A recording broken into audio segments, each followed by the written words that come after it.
Le combat eut lieu il y a quelques jours. D'un côté, un combattant menu, léger, fit, mais léger, petit de taille.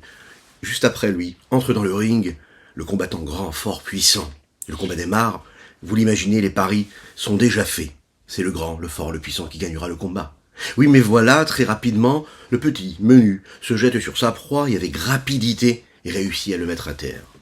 On va le voir à la fin du combat, qu'est-ce qui s'est passé, comment tu as fait ? Et là de répondre, eh bien, ce combattant, il a l'air peut-être fort, peut-être puissant, et en général, il met tout le monde à terre. Mais j'ai décelé en lui aujourd'hui de la tristesse, et dans son visage, et dans ses gestes, de la lourdeur. J'ai réussi à le mettre à terre avec ma rapidité, et surtout, avec ma joie, ma vitalité. Le rabbi de Lubavitch nous explique, un homme face à son combat de tous les jours, la tristesse l'alourdit, il ne peut plus rien faire, il ne peut pas combattre. La vitalité, la rapidité, la joie lui permet de gagner le combat contre la tristesse. Boker Tov les Koulam, bonjour à toutes et à tous, je suis infiniment heureux de vous retrouver en cette magnifique matinée que Dieu nous offre sur la terre. J'espère que vous allez bien. N'hésitez pas à partager, liker et commenter cette publication afin que nous soyons encore et toujours plus à étudier notre Sainte Torah. Et surtout à faire venir un Mashiach, puisque c'est notre mission à toutes et tous aujourd'hui. Je vous invite tout de suite à chanter avec moi ce nigoun et ensuite on partagera ensemble notre Tania du jour.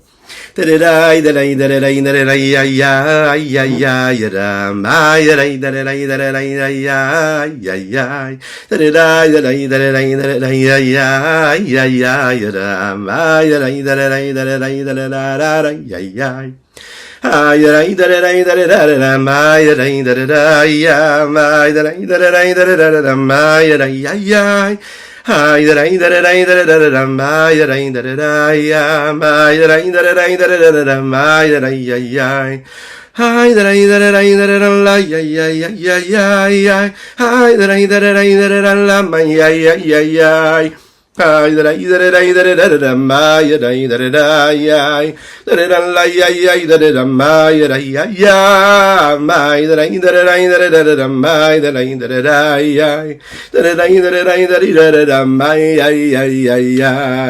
étudions aujourd'hui pour la Refoua Shelema de Elia Yaakov Nissim Ben Yehosheva Ariela, qu'Hachem lui envoie une guérison totale et complète. Dites Amen ve Amen, là où vous vous trouvez. Si vous avez la possibilité de mettre une petite pièce dans la tzedaka et de dire un Teilim, un psaume pour sa Refoua Shelema, que Dieu vous bénisse.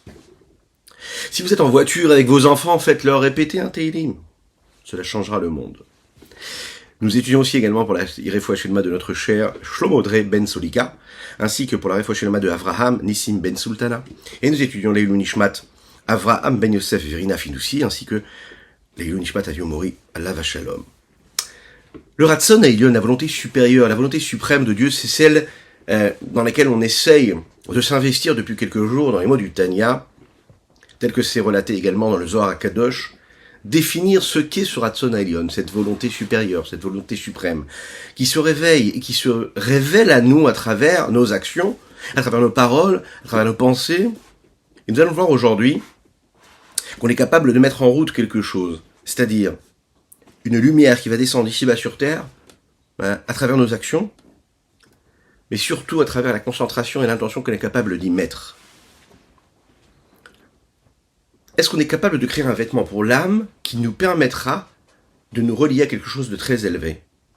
La réponse est oui. À chaque fois que nous faisons une mitzvah, nous créons un vêtement. Ce vêtement, en réalité, il est le moyen d'expression, il est l'outil, il est le réceptacle qui permet la transmission, mais aussi ce qui va permettre d'aller chercher cette lumière qui est tout en haut. Nous allons le voir aujourd'hui jusqu'au Keter Eilion, c'est cette couronne supérieure, suprême, qui dépasse tout.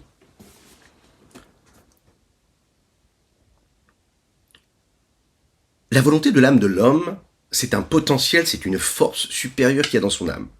La volonté dépasse toutes les autres sensations, émotions, réflexions qu'il pourrait avoir. La volonté initie le reste. La volonté peut créer une réflexion. La volonté peut créer une émotion et la volonté peut même créer de la volonté. C'est la raison pour laquelle, quand on parle du Keter qui dépasse tout, en fait, c'est-à-dire tout le système de l'ordre de l'enchaînement des différents mondes, des différentes vitalités qu'il y a dans toutes les séphirotes, on peut aller chercher quelque chose qui dépasse tout. Et il y en a un nombre particulier, et le nombre est de 620. 620. 620 piliers de lumière qui sont les moyens de transmission. En hébreu, Tav, Resh, Chaf. Et vous l'avez bien compris, en hébreu, la couronne s'appelle aussi le Keter, Kaf, Tav, Resh. Ce sont les mêmes lettres, à savoir, les numériques, 620. Maintenant, 620, vous l'avez compris, nous rappelle aussi un autre chiffre. Le chiffre 620, c'est le chiffre de toutes les mitzvot que nous avons dans la Torah. Et si vous vous dites, non, il n'y en a que 613, il y en a 613 qui sont ce que nous appelons les mitzvot de la Torah, et les 7 mitzvot des Rabbanan. Si on regarde bien ici, nous avons donc l'essence même de cette couronne-là, qui est reliée avec toutes les mitzvot concrètes, ce que nous appelons, les mitzvot ma'asiyot, les mitzvot concrètes qui s'accomplissent en faisant quelque chose. Elles sont considérées, ces mitzvot-là, comme des piliers de lumière. Et on va comprendre tout de suite dans les mots du Tanya ce que ça veut dire qu'elles sont des piliers. Pourquoi des piliers?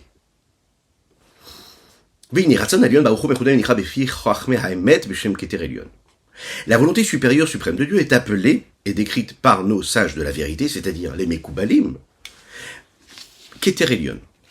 C'est une couronne supérieure. Ubo Tavreshrav Amoudé Or Vechoulé. Et il y a dans ce Keter-là, dans cette couronne-là, nous l'avons dit, 620 piliers de lumière. Qu'est-ce que cela veut dire? Perouche derech machal kemosh yeshabudim bebeit Roma, gadol, nitzavim ba'aretz verosham mechobar batikra. Lorsque vous arrivez devant un petit bâtiment d'un ou de 3 étages, mais aussi devant une tour qui fait 80 à 100 étages, eh bien la seule chose qui nous permettra de faire tenir ce bâtiment-là, ce sont les piliers qu'il y a dans les fondations, qui entrent dans la terre et qui permettent à ce bâtiment-là de tenir. Il faut qu'il y ait des piliers qui soient là pour le soutenir. Lechaim.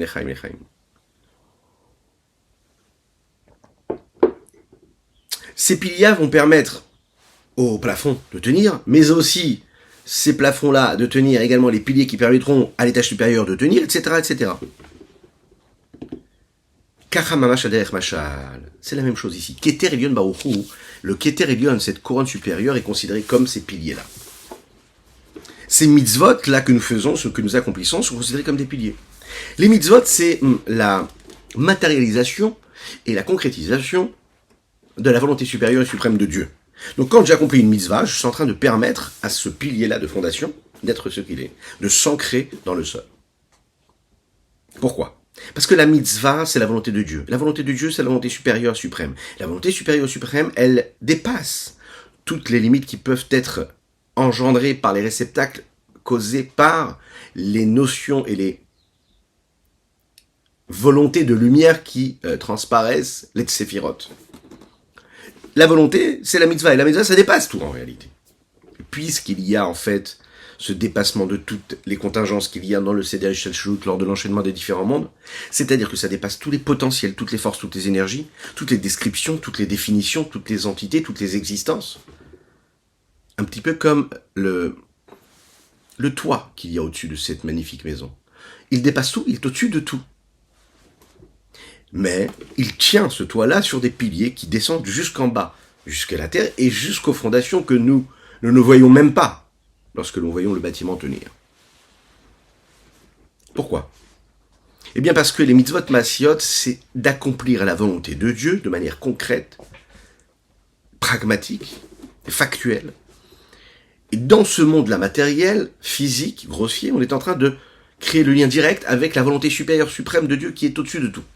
Donc vous imaginez bien, dans l'acte qui est le plus bas, il y a la capacité d'aller toucher ce qui est le plus haut. Et qu'est-ce qui permet la matérialisation de ce qui est de plus haut, qui est dans la volonté supérieure et suprême de Dieu? C'est les mains qui agissent. C'est un petit peu comme celui qui a le plus grand des projets, la plus grande des sociétés, la plus grande des idées qu'il pourrait avoir. Ceux qui agissent et qui permettent de faire ce qui se passe, de faire le succès, ce ne sont pas seulement les idées, mais ce sont les mains qui sont tout au bout de la chaîne et qui agissent et qui créent, et qui façonnent, et qui fabriquent. Ce sont eux qui ont le mérite en réalité de la plus grande des réussites. Ceux qui sont tout en haut dans les bureaux n'ont pas le mérite de cela. Il faut qu'il y ait des clients qui achètent pour que le patron puisse s'enrichir. Il faut quelque chose de concret. Le concret, c'est le concret. Nous, on est en train de comprendre ici que la matérialité, la grossièreté qu'il y a dans le monde, c'est elle qui cache et qui voile. C'est dans elle, et c'est en elle, qu'il y a cette vitalité de Dieu, cette étincelle divine. Et lorsque un homme arrive, il fait une mitzvah, il accomplit une mitzvah, il prend cet objet, il prend cet élément physique et matériel, et il l'élève parce qu'il va le sanctifier, il va le purifier à travers sa mitzvah, parce qu'il accomplit la volonté de Dieu, ben il se connecte direct avec la volonté de Dieu qui est au-dessus de tout. L'Echaim, l'Echaim.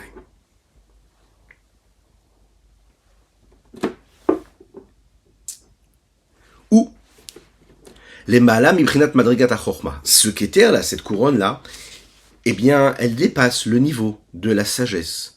Elle dépasse aussi tout ce que l'homme peut avoir, nous l'avons dit, sa capacité de discernement, de connexion avec ses émotions, etc.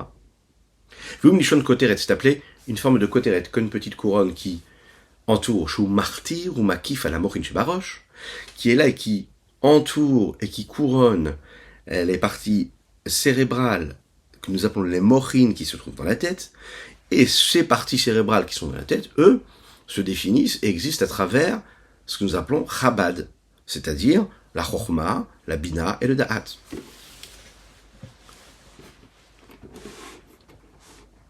Ce Kéter-là, il est au-dessus de tout, de toutes les séphirotes.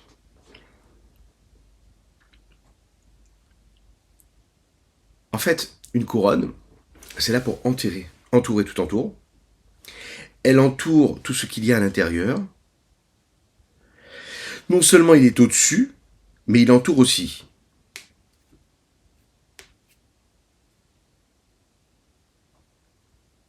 Vous savez, c'est un petit peu ce qui est expliqué ici comme un pilier qu'il y a et qui va depuis les fondations et qui va monter jusqu'au dernier étage. Il y a ces piliers-là qui vont traverser tous les étages.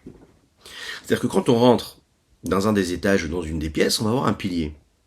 On peut le voir, on peut l'imaginer, on se dit voilà, ce pilier-là est là pour tenir le plafond qui est juste au-dessus de moi, de notre tête. Mais si on réfléchit bien, ce pilier-là, non seulement il est en train de tenir ce plafond-là, mais il est relié avec le plus bas des fondations. Il va traverser tous les étages, donc tous les sols et tous les toits. Et chaque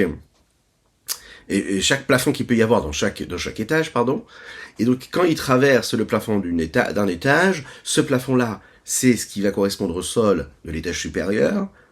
Et ensuite, cela va lui permettre de relier également le plafond qu'il y a dans l'étage encore une fois plus haut, qui lui va devenir le sol de l'étage supérieur, etc. Mais ce pilier-là est en relation directe et en lien direct avec les fondations qui sont tout en bas en terre, et qui relient ce qu'il y a de plus élevé dans cette tour-là. Le Kéter, en réalité, c'est pas juste qu'il est en haut et parce qu'il est en haut, il couronne tout ce qui est en dessous.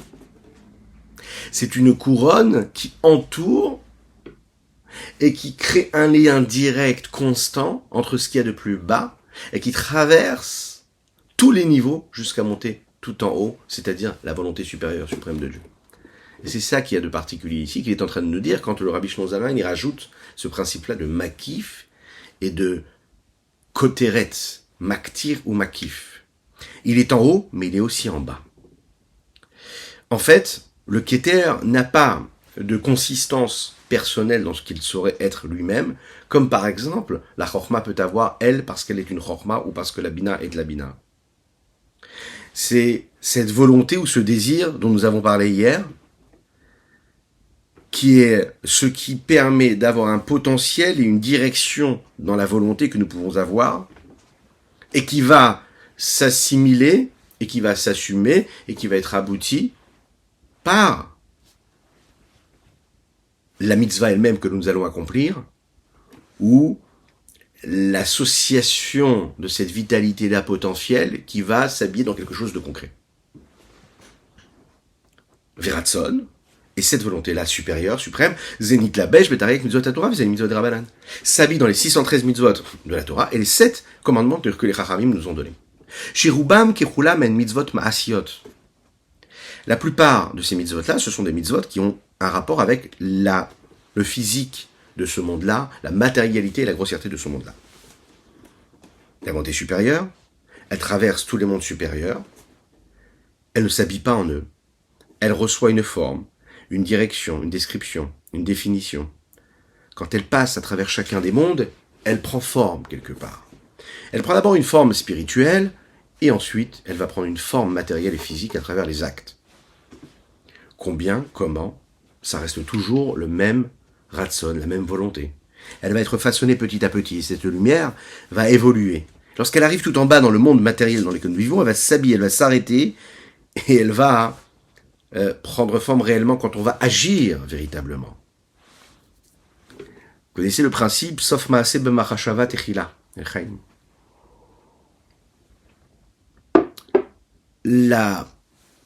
L'aboutissement d'une action a été initié par une pensée, mais la pensée devient ce qu'elle est et elle existe qu'à travers l'action qui a été aboutie vers la fin.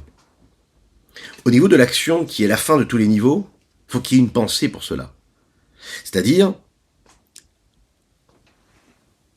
l'action dépasse la pensée, qui la pensée, elle, va initier l'action juste après. Je ne peux pas avoir de pensée si je n'ai pas un aboutissement concret qui vient juste après. Donc la volonté supérieure de Dieu, qui est quoi? D'accomplir, que nous accomplissions les mitzvot, précède le fait que je vais accomplir, mais qu'est-ce qui initie cette volonté supérieure de Dieu? C'est la capacité que l'on aura, nous, de faire et d'accomplir sa volonté. Les 613 mitzvot de la Torah, les 7 mitzvot des Chachamim, au nombre de Keter, comme nous l'avons dit, 730, c'est ce qui nous permet, en réalité, de nous rattacher à quelque chose qui va être beaucoup plus loin. J'ai dit une bêtise, c'est 620, rapidement. Pourquoi 730? 620. C'est logique. 613 plus 7, cela fait bien 20. Oui, 620, oui.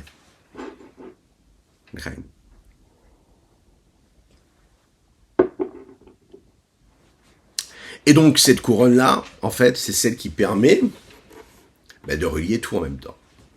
En fait, c'est une couronne qui n'est pas là pour montrer comment on peut se détacher du peuple, mais qui est là pour montrer comment on peut créer un lien entre le roi et le peuple. Ce qu'il y a de plus bas avec ce qu'il y a de plus haut.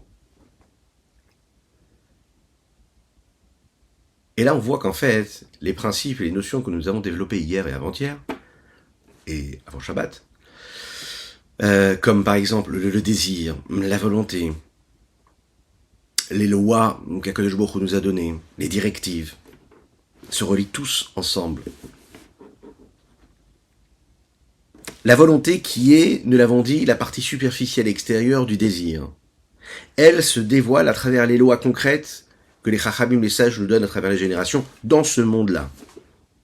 La particularité qu'il y a dans la profondeur et l'intériorité de ce saisissement qu'on est capable d'avoir quand on étudie la profondeur de la Torah, elle nous permet de comprendre et de saisir, autant que nous puissions le faire, la partie supérieure et suprême et essentielle qu'il y a dans cette halakha.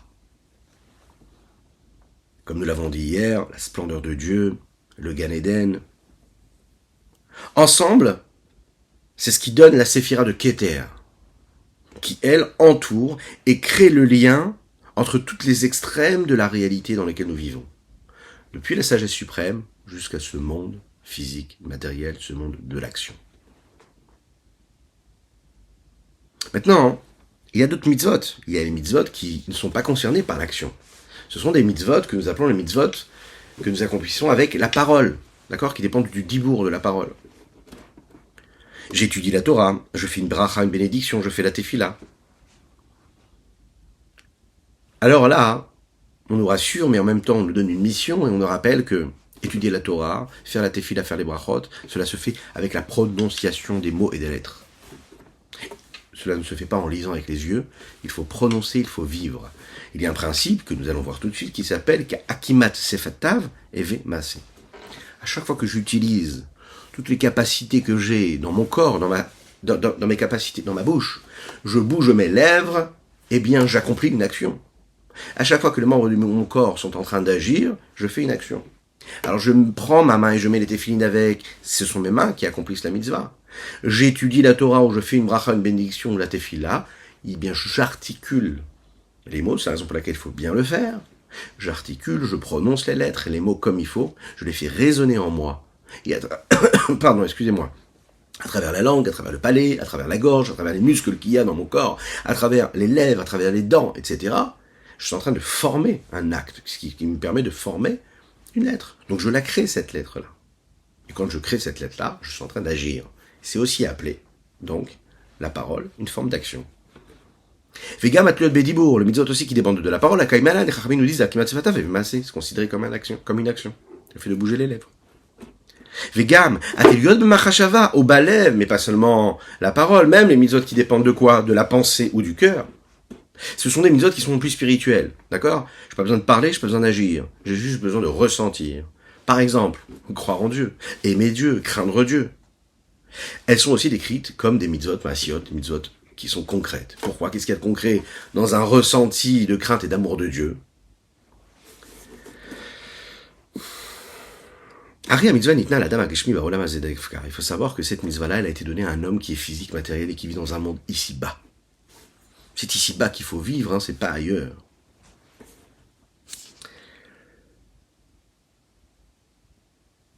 Un homme qui a besoin de donner la tzedaka, il va prendre une petite pièce et il va la mettre dans une petite boîte où il va donner à quelqu'un qui tend la main.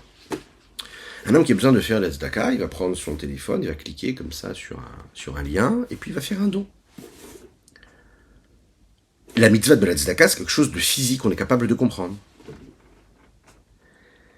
La pensée, elle, traverse notre esprit. Mais notre esprit, c'est un cerveau qui, lui, est physique et matériel. La sensation, l'émotion, c'est ce que nous appelons une émotion qui vient du cœur. Le cœur physique.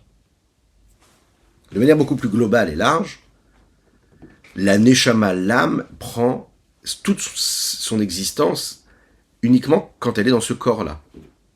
Elle pense, elle réfléchit, elle agit, elle crée des émotions dans un corps physique. Elle peut être spirituelle, mais elle agit et elle a toute sa résonance dans ce corps physique.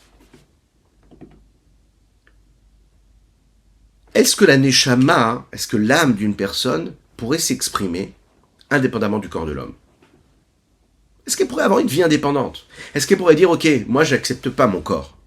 J'acceptais pas les limites et les contingences physiques et matérielles et les dépendances physiques et matérielles qu'il m'impose, je veux m'écarter de ce corps, chas v'shalom. Je veux vivre ma petite vie, je veux voguer comme ça. Est-ce qu'elle pourrait le faire? Non, pas du tout. La neshama a toute son existence, elle vit toute son existence à travers le corps de l'homme. Elle a besoin de s'exprimer à travers ce corps. Elle ne peut pas s'exprimer sans ce corps.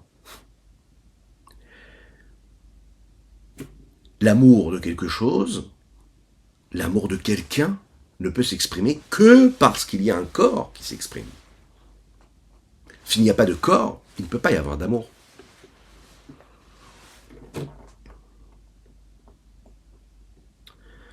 La seule chose qu'on doit réussir à faire, comme le principe qui est tiré Chamor Sonacha Ovestachat Masao Vechadalta Mazavlo, Azov Tazovimo, si tu vois que le corps qui est en toi est là, et il t'empêche d'avancer, il t'empêche de bouger, ben qu'est-ce que tu dois en faire? Tu dois comprendre qu'il est là pour t'aider.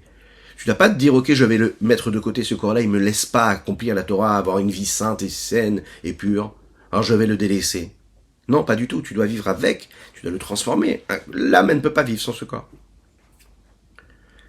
Maintenant, l'homme qui est là dans un monde physique, il est doté de ce que nous appelons le libre arbitre. Et c'est ce qui fait notre mérite. Sheu Baal Prira. Il a la possibilité de faire pencher son cœur du côté du bien, etc. La neshama, elle est pure, celle que nous avons reçue, Bezrat Hashem, chacun en bonne santé le matin quand on se lève et qu'on dit Modéani, merci mon Dieu pour la neshama que tu m'as donnée. Neshama, Shanatatabi, Teoraï. La neshama, elle ne subit pas d'altération. Elle reste pure.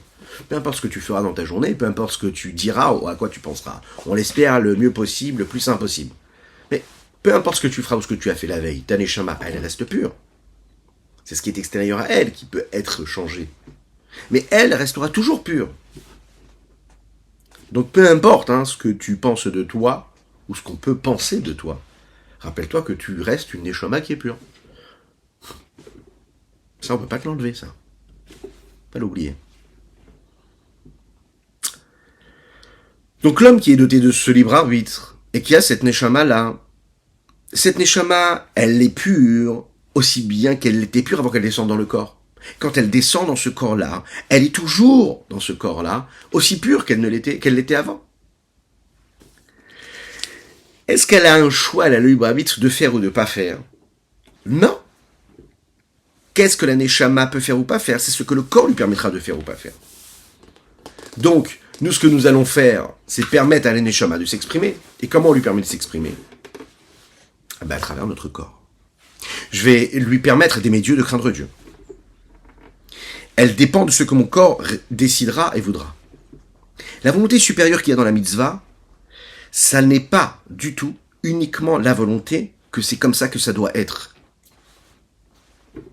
Akadosh Baruch Hu n'a pas besoin de demander et d'ordonner à l'homme qu'il doit faire ça ou qu'il ait besoin de faire ça ou ça. La volonté qu'il y a dans la mitzvah, c'est que l'homme le fasse et qu'il le fasse non pas parce qu'il veut le faire ou parce que il ne peut pas faire autrement, parce qu'il n'a pas le choix. Non, il a le choix de faire autre chose, mais il accomplit la mitzvah, parce que dans la mitzvah, il y a la volonté de Dieu. Il y a un sens dans cette mitzvah. Mitzvah, milashon, tzavta, vechibur. La mitzvah, c'est un langage de lien, de rapprochement et de connexion entre Dieu et l'homme, entre l'homme et Dieu. Donc chaque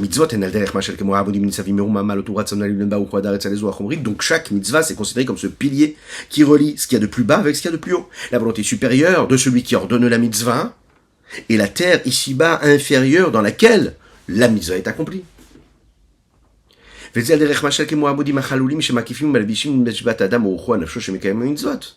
C'est comme ces piliers-là qui pourraient être on pourrait dire même transparent, et qui laisserait comme ça entrevoir un passage, une transmission entre ce qui recouvrirait et habillerait l'âme de l'homme, mais attention, les différentes dimensions de son âme, à savoir Nefesh, Ruach, Neshama, les différents niveaux de son âme. Chaque niveau, chaque mitzvah qu'il est capable d'agir. Comme on le sait, quand un homme il fait une mitzvah, et qu'il étudie, par exemple, une halakha, une loi, et il fait pour cela, il étudie cette halakha en utilisant son intellect, il est en train de réveiller et d'habiller la dimension de Neshama qu'il y a dans son âme. Lorsqu'un homme agit avec ses émotions, ce qui lui permet d'accomplir la mitzvah avec ses émotions, eh bien, il est en train d'amener ce qu'il est lui à une action. Par exemple, aimer Dieu, craindre Dieu. Il est en train de quoi? D'habiller ce que nous appelons le niveau de Ruach de son âme. Et quand il agit avec les forces de son âme qui sont appelées l'action, comment? Parce qu'il agit, parce qu'il fait physiquement. Il est en train de relier et d'habiller son âme, la dimension de Nefesh qu'il y a dans son âme. Pérouche. Vederech Hamodim Elolin Anaran, donc grâce à ces piliers-là, il élève les trois parties de son âme qui s'appellent Nefesh, Ruach, Shama, Shelo, Adrumama, Alot. Il les fait élever et monter, l'Itzror, Bitzror, Achaim et Hashem, afin de se retrouver dans la source de la vie, qui est le niveau qui est suprême et qui permet de se relier avec l'essence même de Dieu. Rouge, pourquoi Tzoror Achaim? Liyot, parce que les âmes seront retournées bachot keter. Les âmes vont se retrouver reliées, attachées, véritablement et habillées et revêtues de la lumière du keter de la couronne. Ou Ratzon Elyon Baruch qui est la lumière suprême et supérieure de Dieu, du Saint béni soit-il. Validé les bouches yochlu lachazot benouam Hashem et tzartzachot chez les malam malata keter. Et grâce à ce vêtement que les mitzvot qui ont permis d'avoir et à savoir la volonté supérieure de Dieu, les âmes pourront voir, percevoir et ressentir la splendeur de Dieu et les niveaux de tzartzachot dont nous avons parlé hier, qui est ce niveau de plaisir, de désir divin, qui lui dépasse même le niveau du keter. C'est quoi? Ven pnimi uto aderech machin. Ils sont la partie intérieure et profonde de ce ratzon là d'Akadosh Baruch Hu. Et bien qu'on nous ait expliqué un peu plus tôt que quoi, dans un autre endroit, pardon, les mitzvot se sont considérés comme la partie profonde de la volonté supérieure, donc à l'inverse de ceux qui nous disent ici que c'est quoi, que c'est considéré comme la partie extérieure du keter de la couronne, ce n'est pas une contradiction. Ceux qui connaissent et qui maîtrisent la sagesse cachée de la Kabbalah, dans la Kedusha, dans la sainteté, il y a différents niveaux, et chacun des niveaux, il y a des dizaines, des centaines, des milliers de petites nuances et de niveaux et d'apparence. Il y a dans chacun des niveaux une partie de face, une partie arrière, une partie superficielle, extérieure, une partie profonde. Et à chaque fois, ces nuances-là, il faut les maîtriser, mais ça n'est pas une contradiction donc. Question, mais puisque les 7 mitzvot des Chachamim ne sont pas considérées comme des mitzvot elles-mêmes, alors, comment est-ce qu'on peut parler de cela? Comment on peut dire que je peux parler de mitzvot Rabbanan comme des mitzvot qui ont été rajoutés aux 613 mitzvot de la Torah pour arriver au chiffre de 620, Keter. Comment est-ce que des mitzvot qui ont été rajoutés par les Chachamim auront la force comme les 613 de la Torah écrite? Et elles me permettraient d'atteindre ce niveau-là de la couronne céleste. Sharik Varnemar, il est dit, l'autosif, on n'a pas le droit de, l'autosef, t'as pas le droit de rajouter une mitzvah qui nous a été donnée. C'est interdit de rajouter quelque chose. Alors là, le Rabbi Shonzam nous expliquait, là, en yotzot, nimshachot, mitzvot à Torah.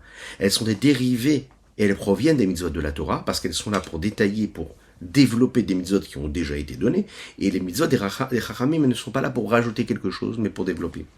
Uchlot ben b'mitzvot tariag, elles sont incluses dans les 613. Les albish tariag bechinot du kochot shebenefesh ruach neshama shel adam. Le chiffre 613, il est tellement important parce qu'il exprime le lien véritable qu'il y a entre la Torah et l'âme de l'homme.